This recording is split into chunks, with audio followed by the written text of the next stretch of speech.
Senhoras, senhores, queridas irmãs, queridos irmãos espíritas, caras amigas, caros amigos que nos acompanham através da Web TV Mansão do Caminho, nossos votos de muita paz. A civilização do México, como dos países latino-americanos, é muito bem cercada de lendas, de mitos e da imaginação dos historiadores. O México, esse grande país, hospedou na terra algumas das primeiras famílias de espíritos que vieram ao nosso planeta. Estando no lado ocidental, competiu, de alguma forma, com a Índia, a China, o Japão, e até mesmo as grandes civilizações do crescente, do Oriente, como a Síria, Babilônia, Pérsia. O México teve simultaneamente a presença de famílias espirituais que deixaram na sua passagem um grande legado para as civilizações posteriores. Entre esses legados, um povo se distingue na cultura norte-americana de caráter espanhol. É a cultura tolteca. Nós todos estamos mais ou menos bem informados a respeito dos maias, dos astecas e das diversas famílias que habitaram a Cordilheira dos Andes, que desceram a planície, como o Brasil.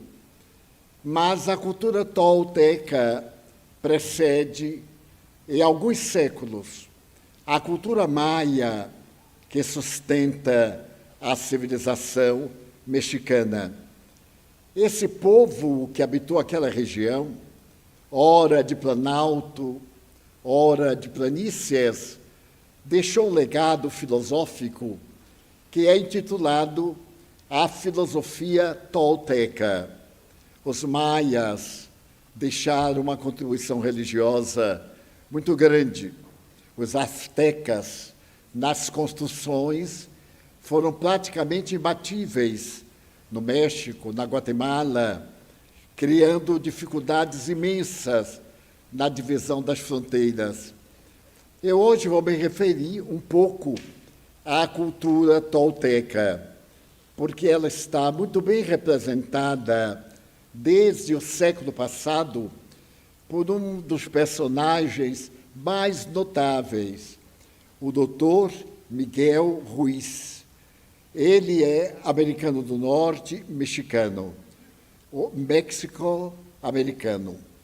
E o Dr. Ruiz pertence a essa civilização antiquíssima que ainda mantém viva a árvore genealógica. Ele é um dos últimos membros conhecidos da família tolteca, que está renascendo das velhas e ocultas tradições. Ele escreveu vários livros, todos eles baseados em uma ética de comportamento. E essa ética de comportamento está vazada na seguinte propositura: a vida tem um objetivo. Esse objetivo, para todos nós, é a felicidade. Identificar, porém, a felicidade é o grande desafio do nosso comportamento sociológico, porque cada criatura é um universo desconhecido do outro. Mas se por acaso, pensavam os toltecas, se realizar uma proposta filosófica com certas bases ético-morais, nós teremos uma família mais ou menos identificada. Aí nós vemos Zoroastro, Buda, Krishna, Lao Tse, Moisés, Jesus Cristo, Mohamed e tantos outros, que periodicamente vieram à Terra para manter acesa a chama da imortalidade. Foi uma grande preocupação de todas as famílias espirituais que habitaram a Terra descobrir o destino da criatura humana. E especialmente qual o motivo, porque os seres animais, vegetais e humanos sofrem. Os vegetais sofrem na sua dimensão de sensibilidade. Os animais sofrem na dimensão da sensibilidade do instinto. E as criaturas humanas sofrem muito mais porque pensam.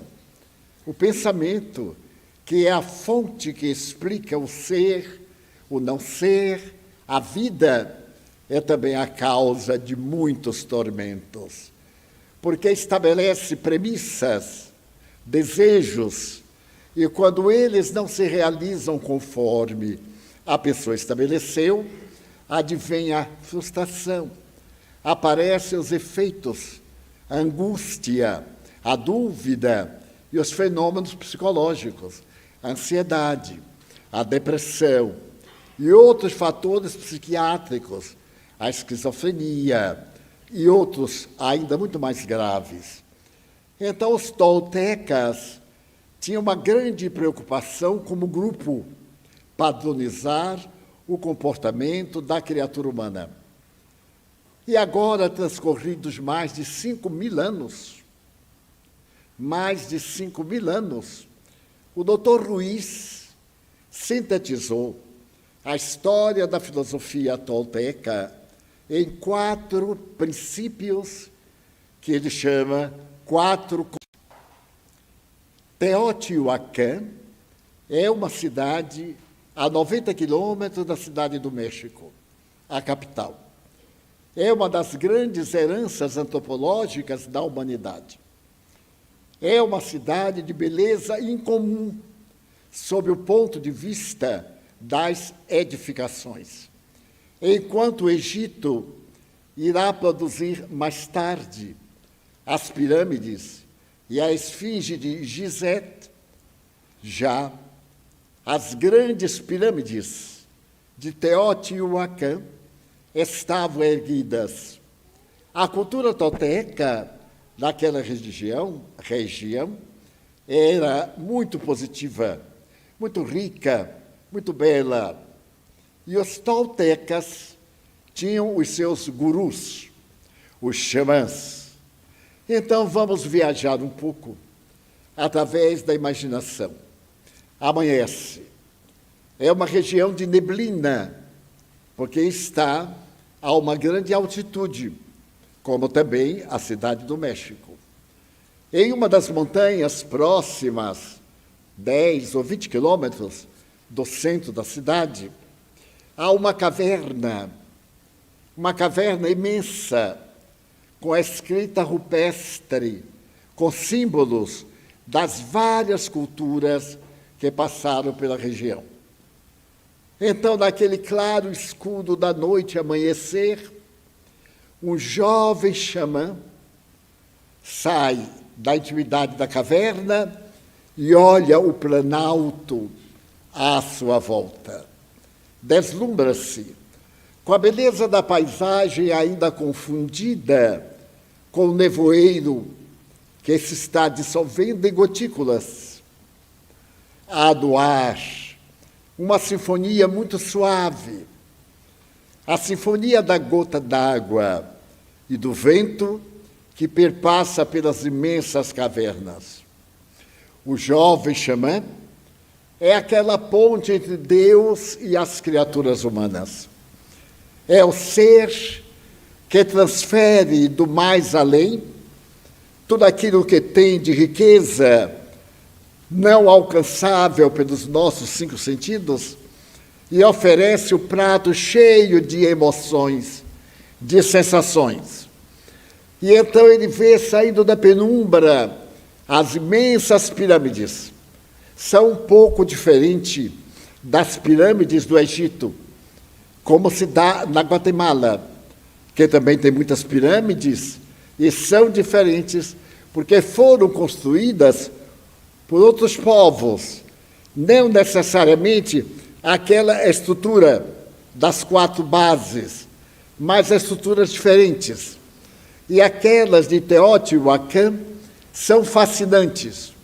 O jovem xamã está à porta de entrada. A sua presença, o calor do corpo, ajuda a diluir o nevoeiro à sua volta.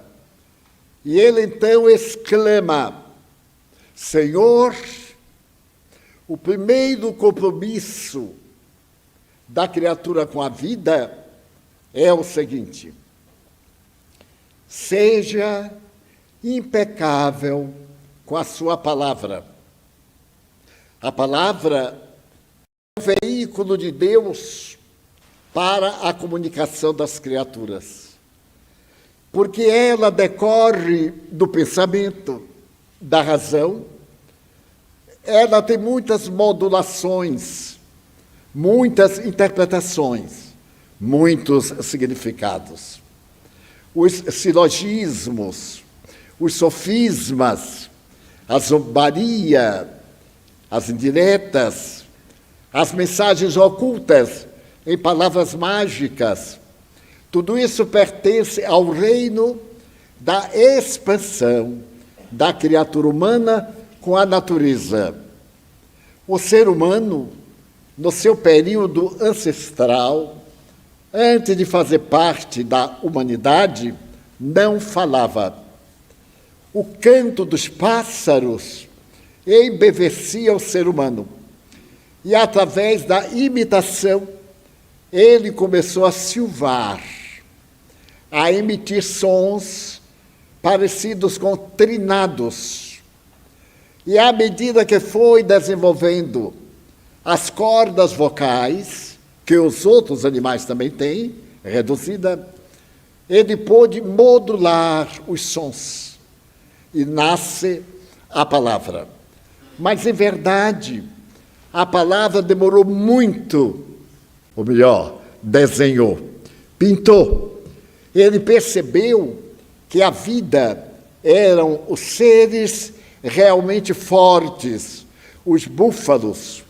Já nesta época, os dinossauros se haviam extinguido. Foram extintos por um satélite ou por uma imensa pedra que se destaca do universo e colide com a Terra. Levanta uma poeira tão grande que matou tudo que era vivo. Animais, vegetais e hominídeos. Ainda não era o homem, o ser humano, conforme nós conhecemos hoje. Era um ser de um animal de pé. A coluna vertebral não foi feita para ficarmos de pé. Ela foi desenhada para o quadrúpede. Quando este quadrúpede passou a ter uma figuração mais delicada, ele passou a ser uma espécie de anterior imediato ao ser humano. Era o Pithecanthropus erectus, que é o animal singular de pé.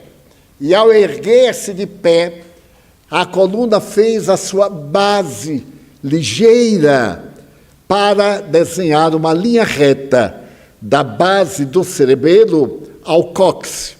Então, é uma linha perfeita, com uma curvatura que é de sustentação. Portanto, é um estudo matemático perfeito. Se não houvesse essa delicada curvatura, nós não teríamos esses movimentos de relaxar, de erguer, de mudar. Tudo isso está nesse pequeno desenho. E é esse pequeno desenho que oculta aquelas irregularidades que mais tarde vão nos afligir tanto, abrindo espaço para as hérnias de disco. Má postura, muito peso. Questões de hereditariedade, portanto, biológicas. Eu sei porque eu experimentei durante 2 anos 3 hérnias de disco. Quando uma parava de doer, a outra estava novinha, substituía. Até o fim que eu me vinguei delas, operei. Arranquei todas 3. E só não pude pisar, porque podia escorregar e cair. Porque hérnia de disco é terrível. Mas então, o animal raramente tem nada na coluna, a não ser um fato esporádico, um acidente, uma agressão, qualquer coisa. Mas nós ainda temos mais o animal do que o espiritual. E é tão notável isso, que Allan Kardec, na pergunta 752 do Livro dos Espíritos, indagou por que existe a guerra.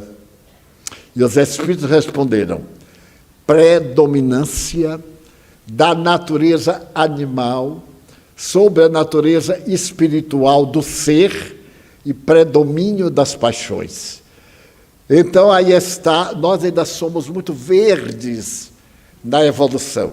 Só há pouco tempo perdemos o apêndice, a cauda, e estamos perdendo vários órgãos que estão sendo substituídos pela natureza pelo desuso, até chegar o momento, muito em breve, quer dizer, alguns bilhões de anos, em que a fala será dispensável. Os estudiosos da antropologia confirmam que a palavra é criadora de muito problema, esclarece, mas pelos nossos sentimentos apaixonados, ela confunde. Para um grupo, nós damos uma resposta, e no grupo, cada qual entende não como foi dito, mas conforme a sua capacidade de discernimento. Nós vemos isso nas discussões, das brigas conjugais. Você me xingou? Não. Eu disse outra coisa, você que entendeu. E aí vai a coisa. Então, diz que, no fim, nós não vamos mais falar. É questão mental. Já estamos tentando, já estamos policiando a voz, harmonizando, não mais gritando como eu estou fazendo, mas uma voz melodiosa, romântica, baixinho. Então, aqueles que se acostumaram a falar do tempo que não tinha microfone, de educar a voz aos gritos, hoje tem dificuldade com esses demônios muito sensíveis. E então, é necessário policiar. Mas será um período maravilhoso, quando nós não mais falaremos. Mas já hoje, eu vejo muito isso. Nós olhamos um para o outro, principalmente quando nos estimamos, olhamos e damos um tipo de riso e o outro sabe o que é. Então, vamos dizer, talvez alguém diga assim, olhe para o seu namorado, seu marido, ou um amigo, e está perguntando, o que Divaldo está querendo, meu Deus? Está tão confuso. Pois é a palavra. Mas bem, então a palavra trouxe-nos a grande sabedoria de darmos conhecimento das coisas. E essa palavra muitas vezes perturba. Tenha cuidado com a sua palavra. Ela é impecável. O que você disser é a representação do seu mundo interior. Vamos usar a linguagem psicológica de Jung. É o seu self. É o seu ser eterno.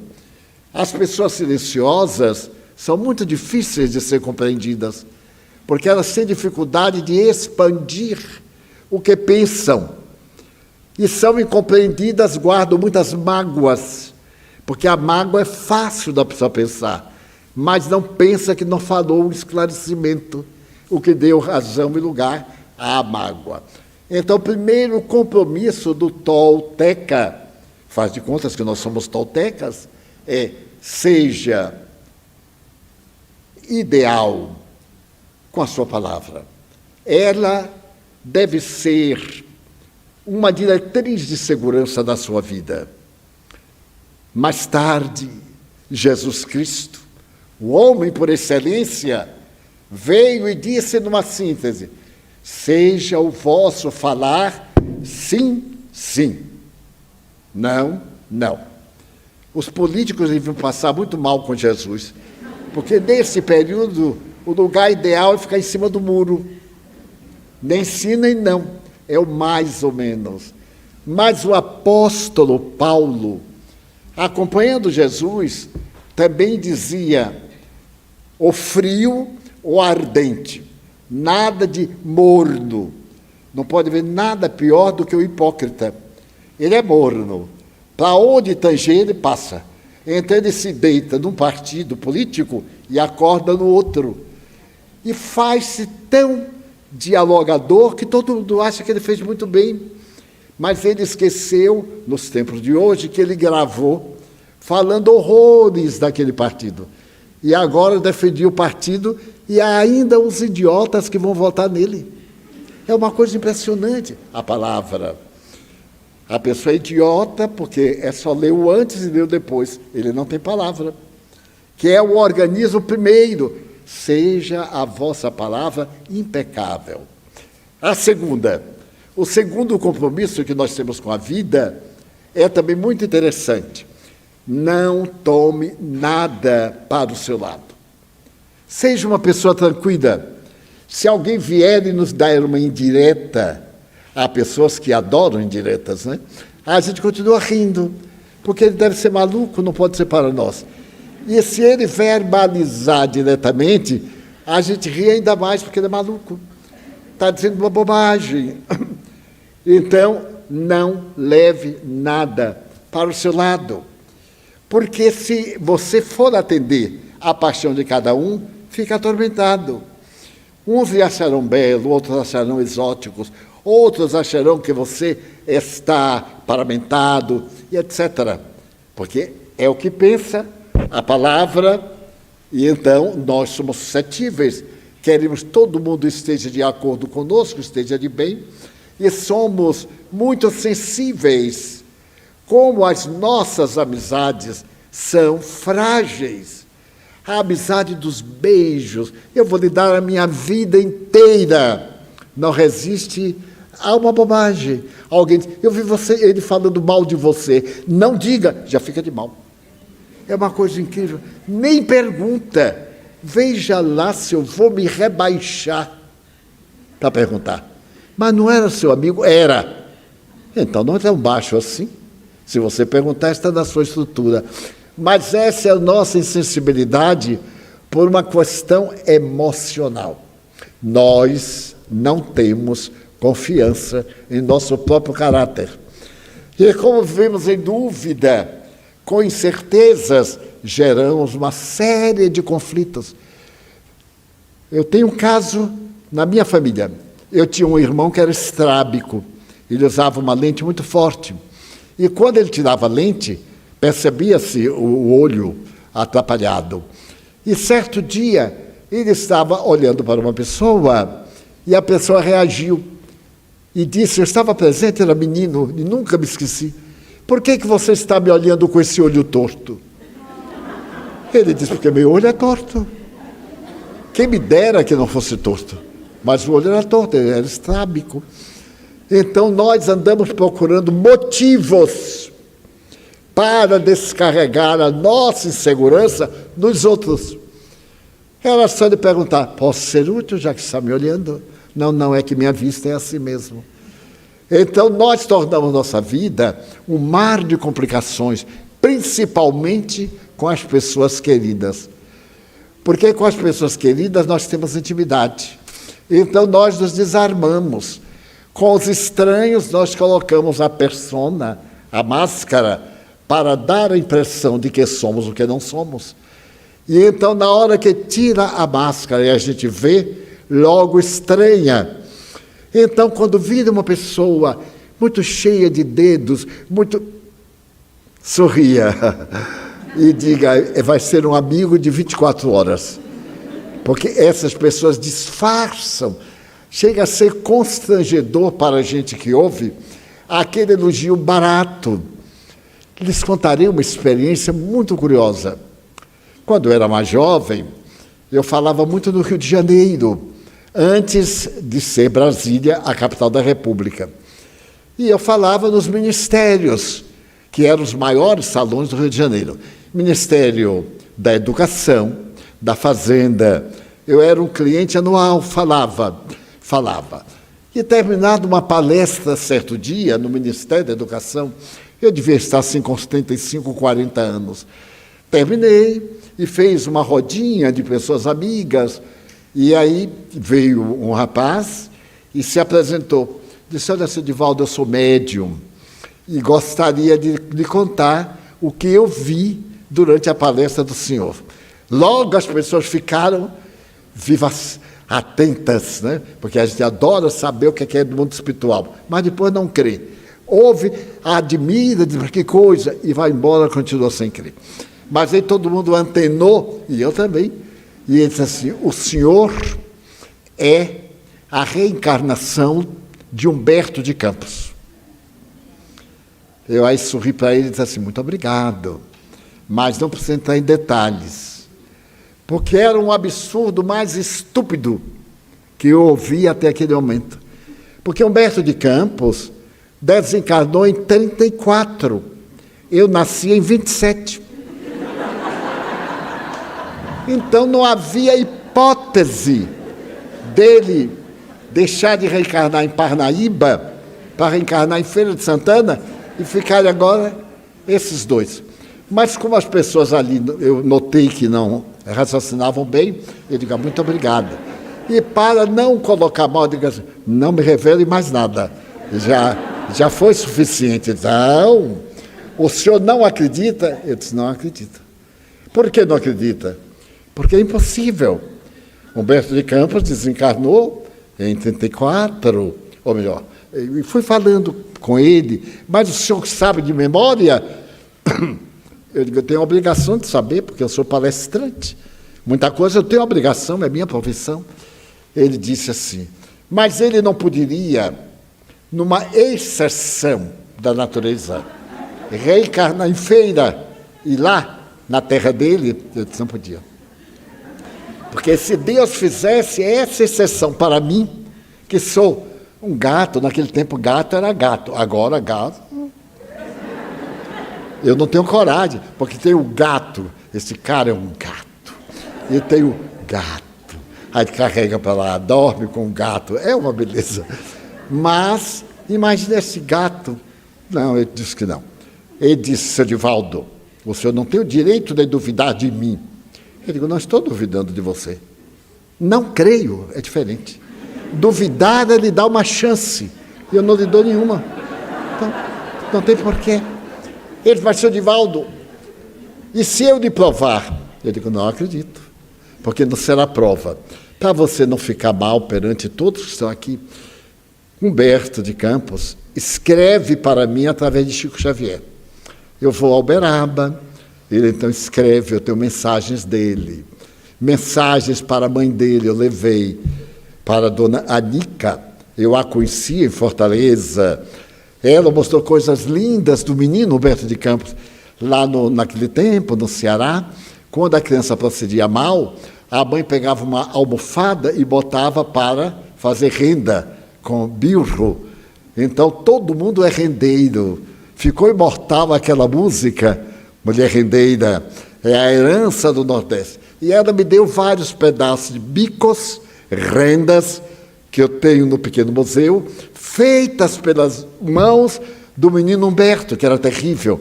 E me deu também castanhas do cajueiro que ele plantou. E é comovedor, porque quando eu estudava, havia o livro de leitura, e no livro de leitura tinha uma página chamada Adeus, meu cajueiro, escrita por Humberto de Campos. E eu memorizei a página. Eu tinha muito boa memória, ficava me distraindo, memorizando coisas. Eu memorizava até catálogo telefônico, que é uma coisa insípida. E ele me disse: mas, senhor Divaldo, o senhor é duro. Eu digo: meu filho, eu prego a doutrina e prego-a corretamente. Tudo que eu digo está dentro da doutrina, e posso citar a página e etc. Ele não se conformou.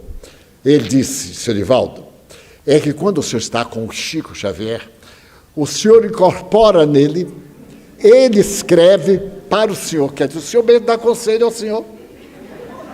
Aí eu vi que era demais, assim: agora eu acredito. Ele disse: acredita, acredita. Aí acabou o assunto, né? A palavra. Mas eu fiquei com pena e ele era médio, imagina se não fosse. Como médio, ele fazia uma asneira dessas, sem ser médio, era uma tragédia. Então, não tomarmos para nós aquilo que em verdade não é para nós. Quantas vezes eu faço uma palestra aqui, e por isso eu resolvi atender antes, porque muita gente me dizia, eu contei para o senhor o meu problema e o senhor deu uma indireta na palestra. Veja que coisa, eu falei algo que a pessoa precisava de ouvir e achou que era indireta. Se eu soubesse, eu dava direta. Na hora, porque a pessoa vem me pedir um conselho. E eu digo, vou dar o conselho. Você pediu. Mas eu digo, então eu não dou. Ou ele diz o que eu penso, ou sorrio e não digo nada. Não pode dizer o que pensa, então segure o pé. Por exemplo, a pessoa vem com um problema de natureza, de afetividade, de corrupção moral. Pediu um conselho. Qual é o conselho que vamos dar? Dignidade moral. Mas eu nunca uso, como o Evangelho diz, Jesus disse, Allan Kardec escreveu, porque foram eles, não fui eu. Eles me educaram. Então, segundo compromisso, vou repetir para memorizar os 4. O segundo compromisso é não tome a coisa para o seu lado. Terceiro compromisso, não faça conclusões. Tenha paciência, aprenda a ouvir. É uma coisa muito difícil. Alguém está falando e a gente está ouvindo e a pessoa não acaba nunca, mas tem que ouvir a asneira que o outro está dizendo. Porque se a gente concluir, sempre conclui errado. Nas brigas conjugais, a mulher que fala menos, é claro, ela começa. Aí o marido diz, já sei o que você vai dizer. Não sabe nada, nem a mulher sabe o que vai dizer. Ela vai dizendo de acordo com o que chega. Vai chegando na cabeça, ela vai dizendo. Depois, você foi que entendeu, eu não falei isso absolutamente. Então, não conclua. Espere a pessoa dizer até o fim. Uma senhora chegou para mim e disse assim, Edivaldo, eu adoro o espiritismo. Eu fiquei contente, né? Eu digo, eu também. E também adoro o catolicismo. Eu também respeito muito. Seu Edivaldo, eu posso proclamar que eu sou uma espiritóloga? Eu disse, o que é espiritóloga? Uma espírita católica? Para quem não sabe, está o nome, espiritólica. Então, posso? Eu digo, não, minha irmã. Porque você veja, o catolicismo prega isto. Nós não acreditamos. Nós pregamos a reencarnação. O catolicismo não acredita. Pregamos a comunicação dos espíritos. O catolicismo não aceita. E aí, citando os dogmas, o dogma do batismo, o dogma do casamento. Imagine levar até a morte o casamento. Deus nos avisa. A divindade criou o divórcio, é lindo. E agora, moderno, a técnica do casamento, isso é evolução. Os jovens examinam se puderam ter uma parceria e se unem por uma temporada, para ver se dá certo. Porque antes casava sem conhecer, tudo era estranho. Passado uma semana, 2 semanas passadas, entravam na área dos atritos, porque cada qual se revelava. Curiosamente, um sociólogo me disse uma vez, Edivaldo, o casamento é uma coisa muito curiosa. E sempre é a mulher, depois do casamento, que começa a brigar. Primeiro, porque o homem vai recalcando. O homem era solteiro, tinha um guarda-roupa todo para ele. Ela tinha seu armário, casa. O armário agora é para 2. O roupeiro é para 2. E como a mulher tem pouca coisa, chega um momento em que a parte do homem é aquela fininha, ali no fim. Mas tem uma salvação. No quarto e no banheiro tem sempre uma coisa onde o homem vai botando o que pode, até o prego cair, porque lá dentro não tem mais espaço. Então, aprender a dividir o espaço. Porque imagine, ela faz um penteado, aí tem que comprar um sapato novo para acompanhar o penteado. Tem que comprar uma argola, uma volta, uma pulseira, um vestido, uma roupa interna que já não usa mais, mas aí arranja outra, externa. E quando coloca no guarda-roupa, não, tem espaço bastante que ela usa. É muito interessante. Aí aprenda a só discutir depois que ela acabar de falar. Ou outro. Né? A pessoa chega, fala, descarreguei. Agora, ouça a minha resposta. Vai ouvir. Eu vi sem intrometer. E não tem o direito de dizer nada, porque a gente está vomitando, imagina. Tem que aguentar aquilo tudo para no dia que for brigar, briga logo agora. Aproveita e descarrega, porque quando fizer as pazes, já não tem o que rebrigar, porque normalmente nas pazes, rebriga.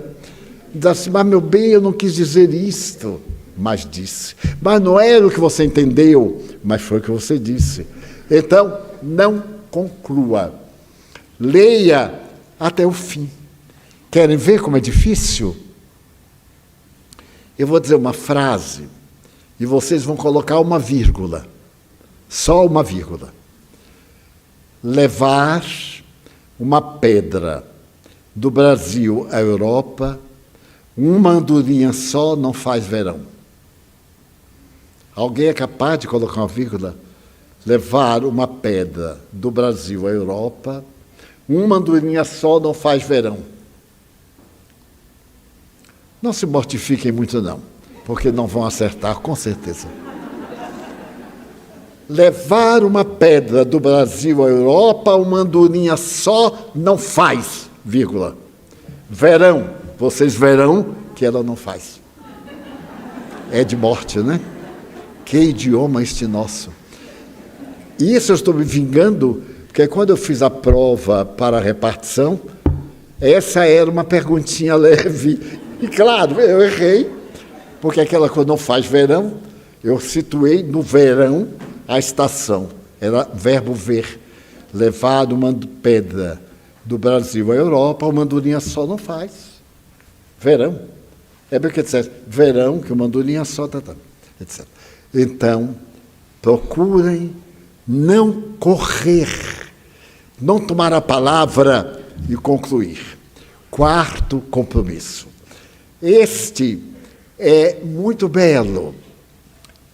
Quando você se der, se dê integralmente. Já notaram que há pessoas que nunca se dão? Elas ficam naquela água morna. A gente tem hora que acha que quer bem.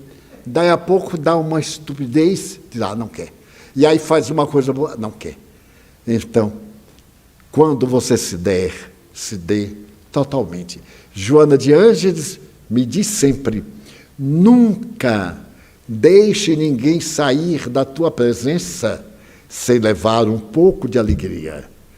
Nunca deixes ninguém sair do teu lado sem levar uma palavra boa. Nunca deixe ninguém sair levando o pior que você tem. Por que a gente vai deixar que o outro saia com a má impressão? Às vezes, eu me dou conta de que eu não fui muito feliz na expressão. A pessoa vai sair e digo, vem cá, vamos repetir tudo. E eu digo, o que eu quis dizer foi exatamente isso, aquilo. E há pessoas que ainda me dizem, não, Divaldo, certa feita você foi rude comigo.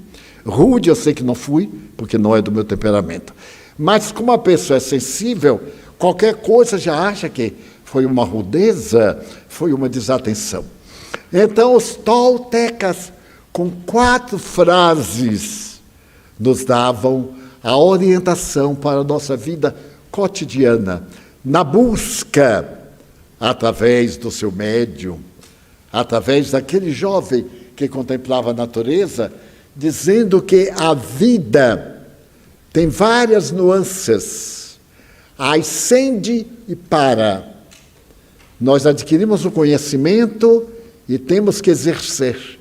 Durante um largo período, esse conhecimento predomina e faz uma curvatura para baixo. Então agora nós pegamos outro conhecimento e subimos além daquele que ficou no patamar inferior. Outra curvatura, outra ascensão. Esse é o sentido da vida. E o xamã dizia, porque quando a morte vier, leva o ser que fomos para trazê-lo como somos na outra reencarnação.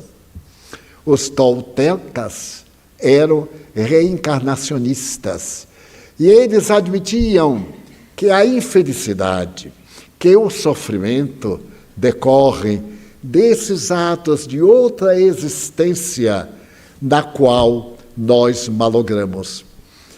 Eu reservei o mês de maio para ler os romances de Chico Xavier, os clássicos da literatura espírita.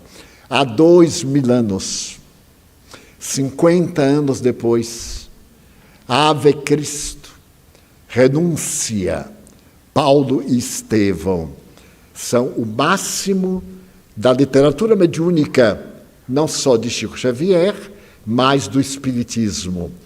Invariavelmente ocorridos todos eles quase em Roma e no período dos imperadores, exceção feita ao número 3, quando vem Renúncia, que ele tem um grande papel em Roma, depois na Espanha, depois na América Latina. As obras narram as experiências vivas e fazem um grande bem. Como é que o cristão se deve comportar diante de uma injustiça? Como me devo conduzir diante do meu empenho da palavra, da minha dedicação, e o outro chega traiçoeiro e cria um grave problema? Esses livros, ao narrar histórias reais, dão-nos o suporte de coragem, de cristianidade, porque aqueles cristãos eram realmente cristãos. Eles sabiam que iam morrer, mas sabiam que a morte era apenas um episódio da vida. A morte ia dar ensejo à vida. E desde quando eu tive uma parada cardíaca, eu, além de acreditar nisto, passou a ser parte da minha vida, porque eu havia terminado uma reunião lá na Cidade Baixa, no nosso centro, e vim andando para a sala com alguns amigos. Ao entrar na sala, eu tive vaga de uma síncope, perdi os sentidos, mas felizmente havia um divã próximo e eu ainda caí em cima do divã, porque a parte era cimentada e uma boa queda ali matava qualquer um. Mas bem, nesse período eu vi-me fora do corpo. Eu caído, Nilson e os amigos, um médico e outro amigo que estavam lá, apressados, eu fiquei muito pálido, evidente, e então tomaram o pulso, e aí eu ouvi nitidamente alguém dizer, ele morreu. Auscultaram todas as providências de imediato. Ele morreu. Mas eu digo assim, nossa, então se morrer assim é ótimo. Então eu estou morto. Mas eu tinha uma mãe adorável. Me lembrei logo de minha mãe. Ó, que pena que eu não me despedi de mãe. Mas aí eu me lembrei que teria oportunidade, agora eu estava desencarnado, eu iria vê-la.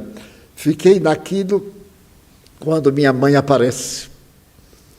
Ela aparece, eu digo, mas ela já morreu antes de mim.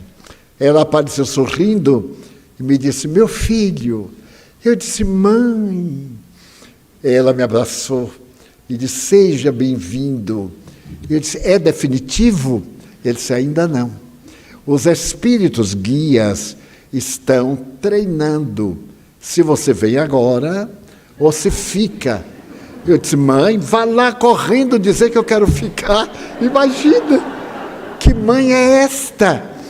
Ela então foi, desapareceu, e eu fiquei testando. Eu cheguei para Nilson, que estava chorando, toquei no ombro e disse assim, Nilson! E o pobre não notou nada. E algumas pessoas choravam. Eu não sei se eram de alegria, porque assim, a gente chora de alegria, graças a Deus, eu me vi livre.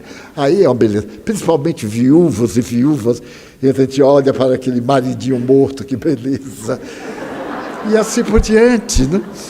Pois bem, não me deram importância. Nisso minha mãe voltou. e decidi. Eles disseram que estão testando. Você vai ficar mais algum tempo na Terra. Eu perguntei, quanto tempo? Eles não disseram. Eu disse, mãe, eu peço a Deus, olha que ingênuo, 10 anos de vida, só 10 anos, já se passaram 50. E eu digo, graças a Deus ele esqueceu, né? Aí minha mãe olhou e disse assim, não se perde o tempo, meu filho. Vamos ver como é que você vai trabalhar nesse tempo que você ganhou. Mas, muito bem, o certo é que eu sobrevivi. Mas o que aconteceu? Eu fui ao médico, Edilton, meu filho, me levou a um cardiologista, muito bom, fizemos os exames, etc. Eu estava com entupimento de algumas artérias, coisa muito curiosa, meus amigos, porquanto há 3 anos eu fui ao hospital em São Paulo e o cardiologista é um dos mais famosos da América Latina. Ele disse, você está com o coração ótimo? Eu disse, mas eu não estou com taquicardia, com problema, com qualquer... Eu disse, não, Divaldo. Agora, é muito interessante que uma das artérias que supre o coração está entupida. E uma veia foi dada uma volta e ela está substituindo a artéria, por isso que você está vivo. Eu digo, nossa, que coisa! E contei a ele. Ele é um grande cientista. Isso é uma anomalia. Eu não tinha nenhuma anomalia na infância, na adolescência. Portanto, os espíritos trabalharam lá e deram um jeito. Eu fiquei por mais de 1 ano com a dor cardíaca. Tomava um remédio, a dilatação do coração, até o dia que eu estive com Sai Baba, já contei aqui, e ele meteu assim o dedo e disse, quer que eu lhe ajude? E então, ele me curou com o dedo. Mais tarde, eu estava numa reunião de materialização em São Paulo, na Vila dos Ingleses, com um amigo Miguel de Jesus, ainda sentia o resultado dessa angina pectoris. E um espírito materializou, todos nós vendo o espírito. Era um japonês, o Dr. Kamura. Então ele veio com o médium que era um chofer de praça. Eram 2 pessoas. Eu sou espírita, mas não sou ingênuo. Não acredito em tudo. Fiscaliza até a hora da morte.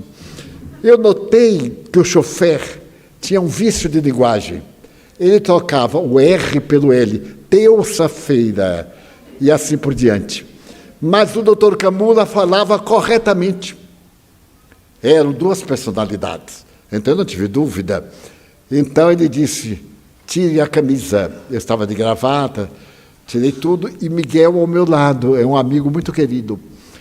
Então, quando eu estava sem a camisa, ele chegou na área cardíaca, entre a 3ª e a 4ª vértebra, com o dedo, ele fez isso e abriu. Abriu, eu olhando. Miguel desmaiou, foi uma trabalheira, né? Porque eu disse, deixa lá que ele levanta já. E então, ele fez um trabalho e prendeu com 3 grampos, que Nilson tirou aqui em Salvador, 8 dias depois. Então o coração foi robustecido para aguentar uma vida longa. Graças a este fenômeno da morte, foi uma maravilha. Eu já tinha certeza, mas eu estive lá, mais de uma vez. Mas eu gostaria de contar uma anedota de espírito. Quando eu melhorei, um espírito muito amigo meu, Walter, disse, olha, Divaldo, quando você estava mal, eu estive muito mal, realmente. Eu estava num grupo de espíritos e Humberto de Campos contou uma anedota muito boa, que uma alma chegou a Deus e disse, Senhor, eu não entendo a eternidade. Por exemplo, o que é para o Senhor, ou o que são, 1 milhão de anos? Deus disse 1 milhão de anos, 1 segundo. Ele disse, e 1 milhão de dólares, o que são para o Senhor? 1 centavo. Senhor, dá-me 1 centavo. Aí Deus respondeu, espera um segundo.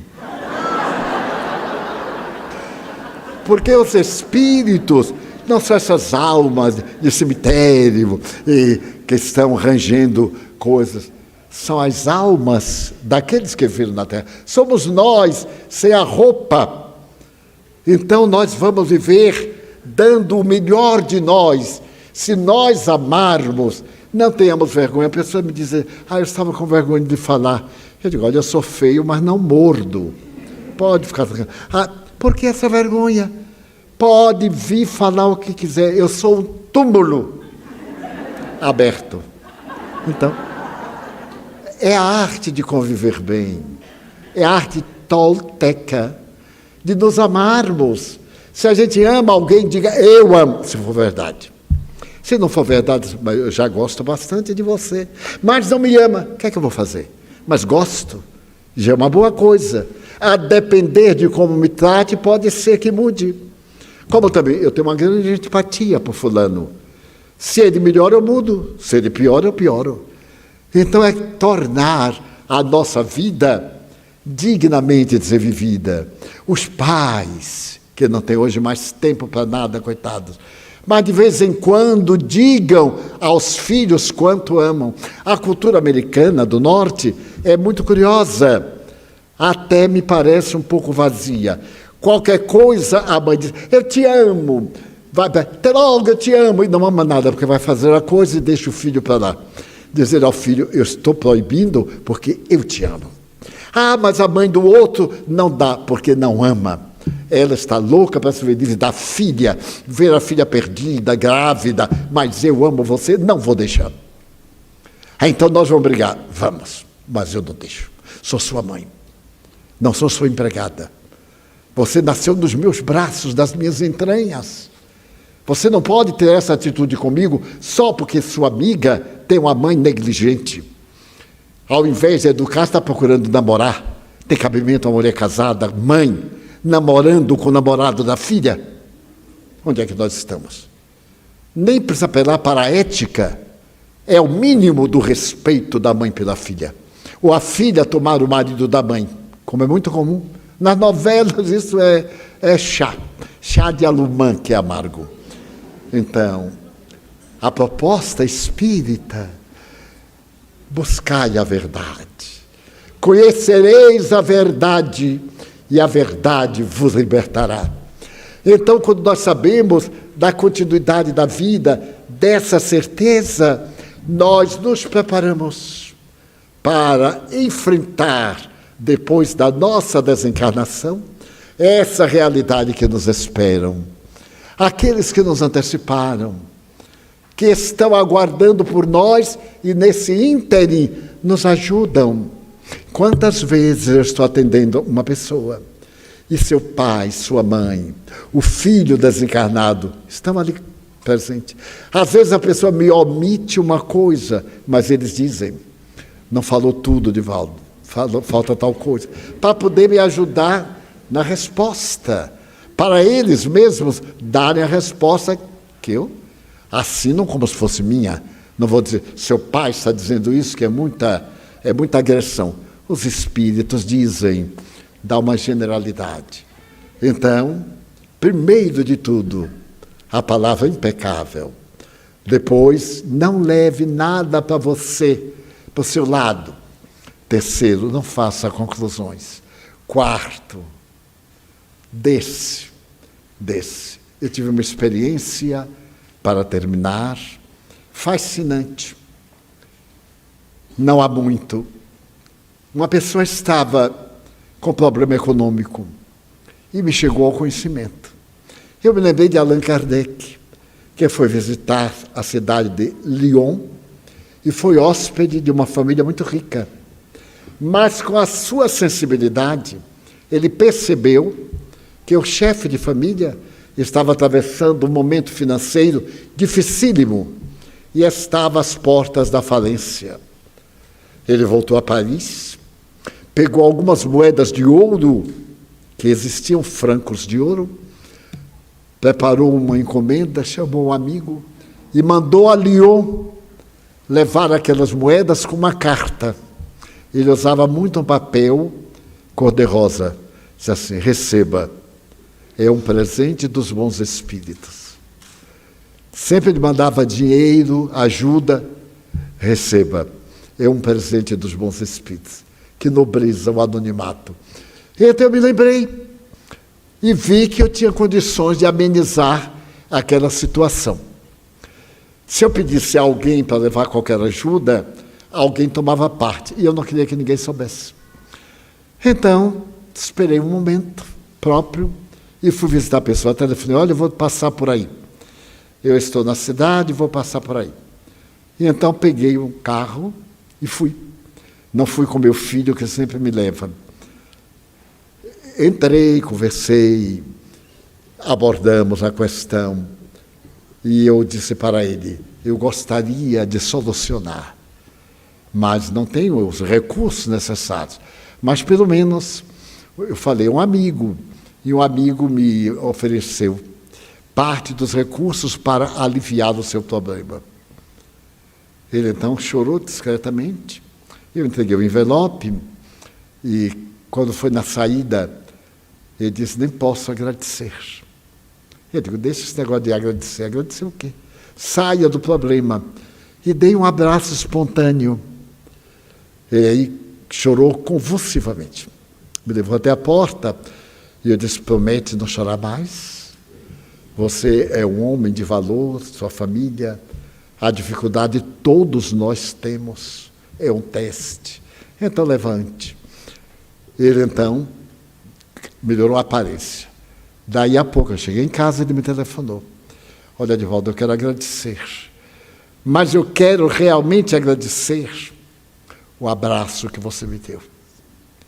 Se não me tivesse levado nada, nem me passaria pela mente, porque eu sei que você é uma pessoa modesta, é um funcionário aposentado, funcionário do governo. Basta ser do governo para ser um desgoverno.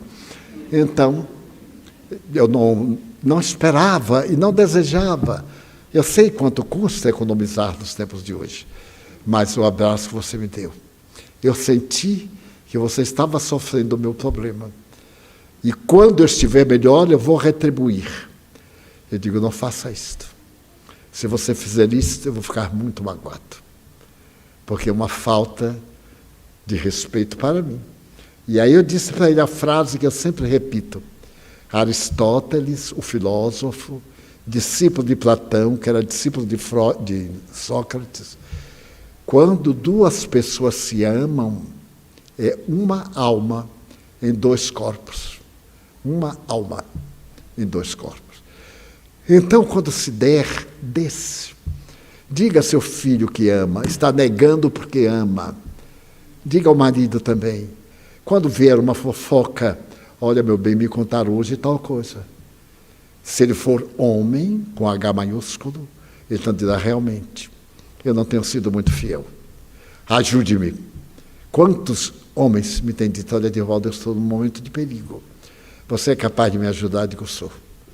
Vamos conversar. Porque a conversa, a palavra é edificante. A palavra de Jesus. Então eu espero que ao terminar este conceito dos toltecas, muitos ou alguns, ou pelo menos um, saia daqui melhor do que quando entrou. Se veio com problema, deixe o problema aqui nas cadeiras, para que os guias espirituais possam diluí-lo. Se veio com alguma enfermidade, não são doentes, estão doentes. Estar é transitório, ser é permanente. Amanhã estará bem. Se ele ainda sofre da pandemia, a sequela, a ansiedade, o medo, a incerteza, digam: ó, o Senhor da vida é que rege a orquestra universal. Não é necessário a pandemia para a gente morrer. Está aí uma gripe, uma indisposição qualquer, uma paradinha cardíaca. Eu estou nas mãos do Senhor e Ele vai cuidar de mim. Então desejo que estes 4 conceitos, de alguma forma, sirvam naquela tese de Allan Kardec.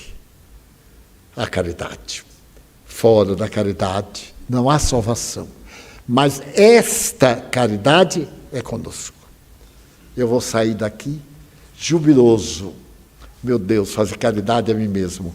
Vou me deitar contente. Não vou levar problema nem preocupação, porque Deus é amor. Vamos orar. Pedimos aos médiuns que participaram dos eventos anteriores para que tomem os seus lugares.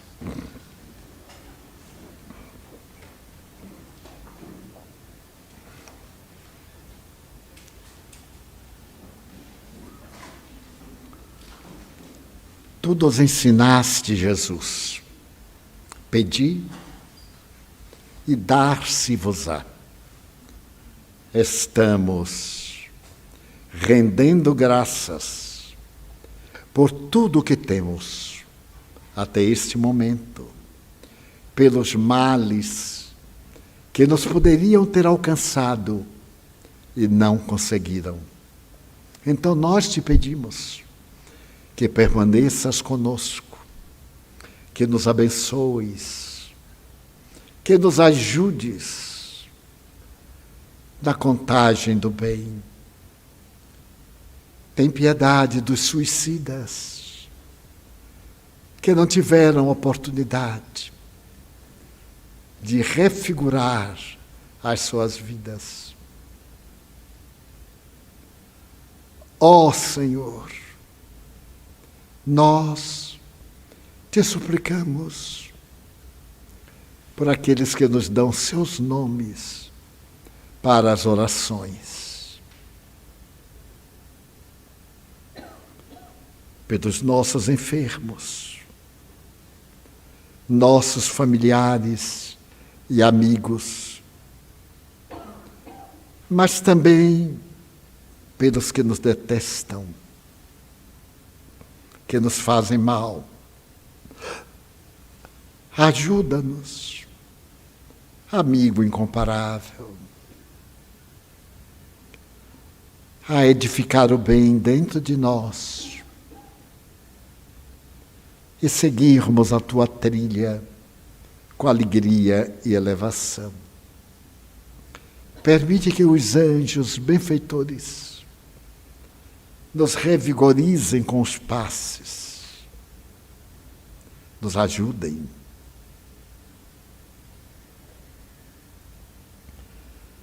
Como tu fizeste ao atender ao cego de nascença e restituir-lhe a visão.